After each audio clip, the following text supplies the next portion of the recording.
Hello everybody, welcome to the channel again. At the 2023 Decatur Rawhiders gathering, Mike Hickey and myself, we did a little something for beginner braiders, and we tried to explain the structure and the mechanics of a Turk's head knot. And Mike agreed with me that if you just do it in a book, you're pretty much restricted to just being able to tell over one, under one, and what have you. But if you understand the structure of that button, you can enlarge it to however many bights you want.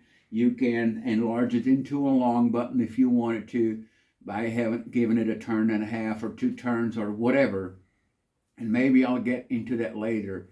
But on this little mandrel here, with this piece of paracord, I'm going to try to explain you the structure of the Turk's head, the way we did it in Decatur. So let's get started. So we start by laying our string, and we're going to do what Mike calls a free run. So you just come around, go over your standing end, and we go around a second time, and I'm just going to keep my finger there, come around. And now all you need to take care of is that the last string that you hit, you go over. You'll remember that when we did the bomba zurda, all we cared about was going under the first string. So right now, all we're going to care about is make sure that we go over the last string. Let me see here if I can make it. I'm not very used to paracord, but we're doing it this way because we want to show you. So I go over the last string, which means over here, I got to go over that last string, which means I'm hitting 2 strings. I'm going under the first one and over the second one. Like I said, I'm not very used to working with these needles and with this parachute cord, but so right now here, I'm also gonna already take care of how my strings place. Now we're running into 3 strings. We got to go over the last one, which means we got to go underneath the second one here and over the first one that we encounter, like this.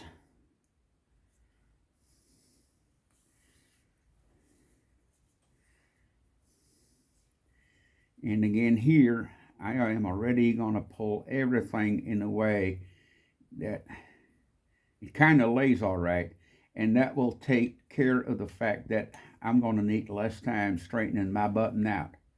So again, 3, then we know we got to go over this one, under this one, because we got to end up over that one. Like this.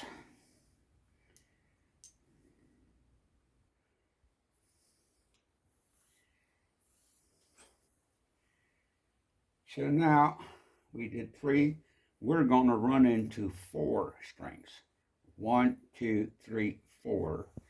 Which means, again, we got to go over the last one, which means we got to go under this one, over that one, and under that one. So, under this one, like that, over the second one, under the third one, and over the fourth one. Now you'll see that we have now made a track almost when we get to our next, because 4, and we got to go over this one, which means under this one, over that one, and underneath the first one. So I'm going to make a little room here. Again, my apologies for not being very handy with this paracord deal, but it's just for explaining how the structure works.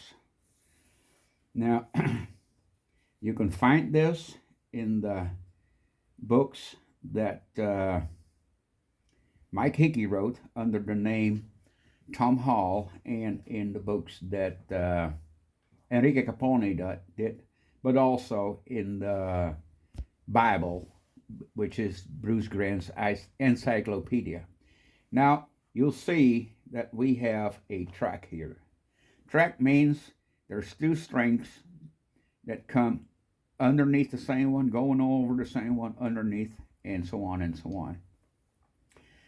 And so what we're now going to do, we turn around and we're hitting 5. 1, 2, 3, 4, 5.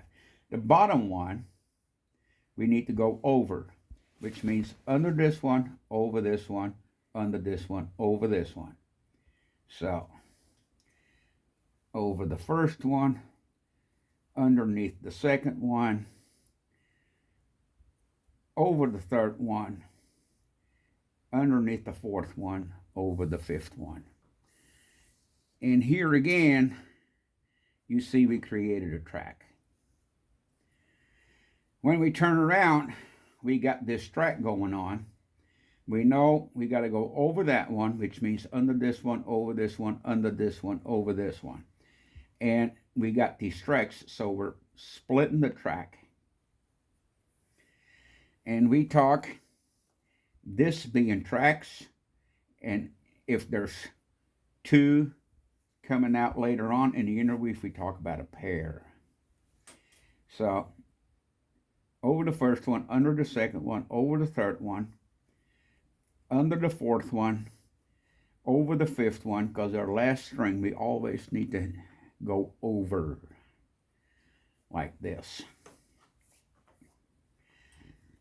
So now if we turn around, we got a bight hitting here, and we got 1, 2, 3, 4, 5, 6 strings. We got to go over that one, but it's real easy now because you see these tracks going. We're just going to split the tracks, and that's going to make sure that we end up going over our last string. I got to go over this one. I got to go underneath here to split that track. And I got to go under here to split that track. And since we took the correct line of travel, as you can see, we went over the last string that we encountered.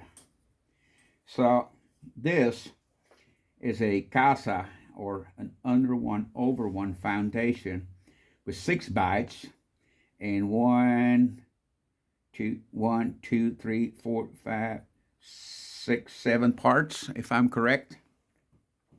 So for the people that are more into the numbers game, that's what it is. Now, we can take this Turk's head and we can go into a cowboy weave or a herringbone, or we can go into a gaucho weave. Herringbone, the V's run this way. In the gaucho weave, the V's run this way. That being said, if we want to go for a cowboy weave, we go in on the left side of our standing end. If we want to go for the gaucho weave, at least this is how I do it, I go in on the left side for the gaucho and the right side for the cowboy or the herringbone. We'll take another color of paracord, and I'll do a herringbone interweave in this one.